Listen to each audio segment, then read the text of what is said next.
Ready to unlock the ultimate power couple for your online business by seamlessly blending the concentric world of WordPress with the sales-driving force of Shopify. Alright, let's dive right in. First, head over to your WordPress dashboard on the left-hand side.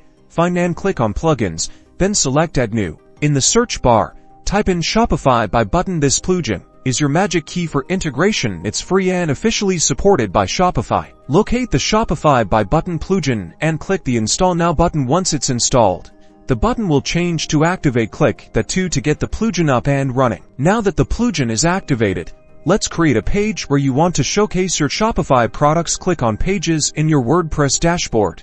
Then Add New. Give your page a catchy title and look for the Shopify by button icon. In the editor toolbar, it usually looks like a little shopping bag with the Shopify logo. Time to hop over to your Shopify admin panel. Go to Sales Channels and click the plus button to add sales channel. Choose by button. Once there, you can customize and generate the embed code for your product or collection. Copy the generated embed code from Shopify and paste it directly into your WordPress page. You might need to switch to the text or code editor in WordPress to do this properly.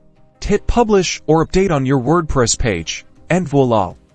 Your Shopify products are now beautifully integrated into your WordPress website, ready to convert visitors into customers. You can repeat this process on multiple pages and posts.